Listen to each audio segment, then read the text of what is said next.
외형적인 변화가 유발이 돼서 그 부위에 대해서 환자가 지나치게 의식하고 이게 혹시 암이 되는 건 아닌가, 이것 때문에 아픈 것은 아닌가라고 걱정하는 마음이 큰 경우라고 볼 수가 있어요. 네, 여러분 반갑습니다. 경희대학교 한방병원 김진성입니다. 이 시간은 혀통증 확인 사항이란 제목인데요. 혀가 화끈거리고 아픈 경우 이와 관련된 대표적인 질환이죠. 구강자결감 증후군을 의심할 수 있는데, 이 질환을 진단하는 진단 기준과 관련해서 꼭 반드시 확인해야 할 사항에 대해서 말씀드리도록 하겠습니다. 구강자결감 증후군은 버닝 마우스 신드롬 해서 BMS라고 약칭을 하는데, 말 그대로 입안에서 화끈거리는 듯한 느낌이 을 비롯한 몇 가지 증상이 같이 나타나는 질환이다 라고 볼 수가 있어요. 이와 관련해서 세계 두통학회에서 진단 기준을 마련하였거든요. 이런 경우에 구강자결감 증후군이다 라고 진단하자라는 기준이죠. 이 기준에 의하면 첫 번째는 구강 내 통증이 있고요. 두 번째는 이 통증이 3개월 이상 매일 2시간 이상 반복이 되는 경우, 정확히 요 기간을 맞진 않더라도 3개월 이상 만성적인 경과를 보인다라고 볼 수 있는 경우이고요. 세 번째는 점막 표면에서 느껴지는 자결통이다. 그래서 입안 점막 표면이니까 부드러운 연조직들이에요. 혀, 입천장, 뺨 안쪽, 입술 내측 이런 표면에서 느껴지는 자결통이다. 즉 화끈거리거나 아리거나 매운 듯한 통증이다 라고 규정하고 있고요. 네 번째는 외형적 변화가 없으며 감각시험이 정상인 경우에요. 외형적 변화는 보시는 사진처럼 만약에 혀가 주로 아프다면 혀의 색깔이 옅은 붉은색이고, 혀 표면 위에는 가벼운 정도로 설태가 쌓여 있으면서 지나치게 건조하거나 또 지나치게 갈라지거나 하는 형태적인 이상이 없는 상태다라고 볼 수가 있고요. 또 감각시험, 센소리 테스팅이라고 해서 통증과 관련된 감각, 또 맛을 느끼는 감각에 이상이 있는지 확인하는 검사에서 정상을 보이고 있는 경우에 구강자결감 증후군이라고 진단을 하게 됩니다.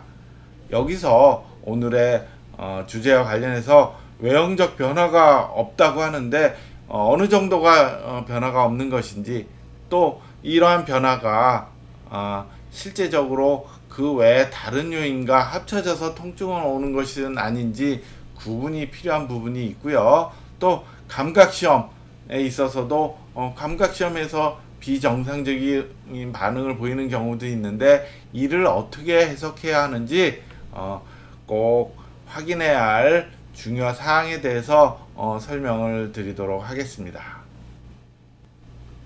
앞서 살펴본 혀 사진처럼 혀의 외형적인 변화가 없는 경우에 구강자결감 증후군이라고 진단한다고 하였는데, 그 외에 특히 구분해야 할 부분들은 건조한 건지, 또 혀 표면이 위축되어 있는 것은 아닌지, 또 갈라져 있는 것은 아닌지 구분하여야 해요.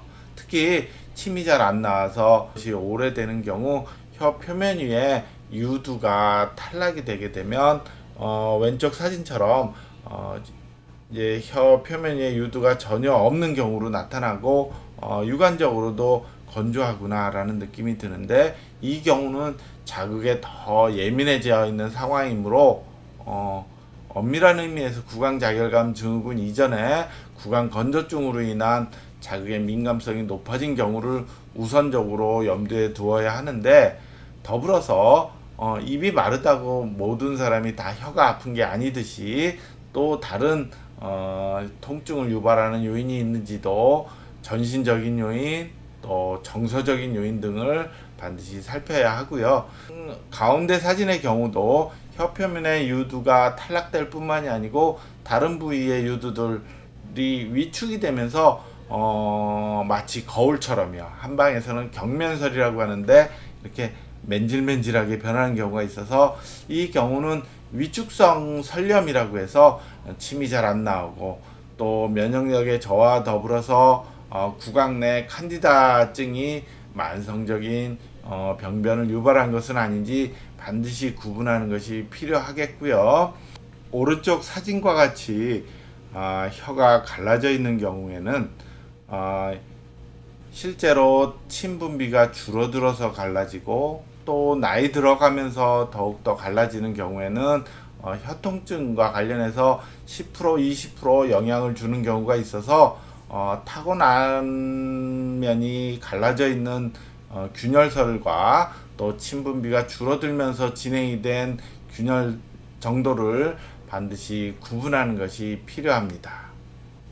이와 같이 건조하고 유두가 탈락되고 또 혀 표면이 위축되거나 갈라지는 것과 같은 외형적 변화가 나타나는 경우 구강 자열감 진단 기준에는 맞지 않는다라고 볼 수 있어요. 하지만 반드시 유념해야 할 부분은 이러한 형태적인 변화와 더불어서 다른 요인들이 결합되는 경우 혀 통증이 유발될 수 있어서 이 경우는 2차성의 구강 자열감 증후군이라고 지칭하게 되므로 이에 대한 정확한 구분이 필요할 수 있습니다.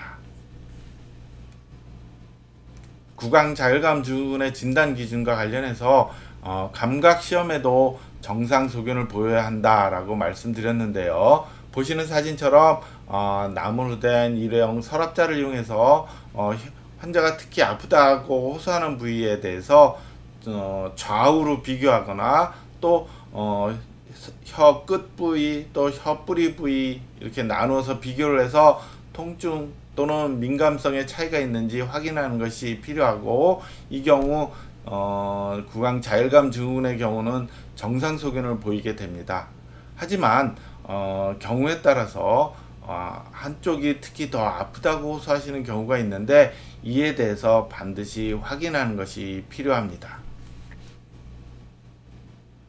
감각시험에서 비정상적으로 특정 부위가 더 아프다고 호소하는 경우는 몇 가지가 있어요.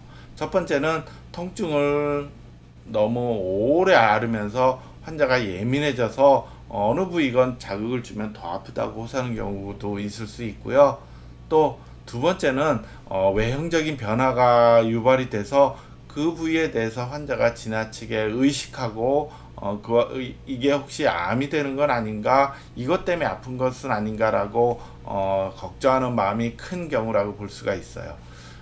왼쪽 사진처럼 이 환자의 경우는 오른쪽 측면에 어금니 부위에 이제 웃자라 있는 부위가 있었는데 이 환자분은 이 부위가 특히 더 아프다고 호소를 하면서 걱정을 많이 했거든요. 돌기처럼 실제로 뭐가 튀어나와 있으니까.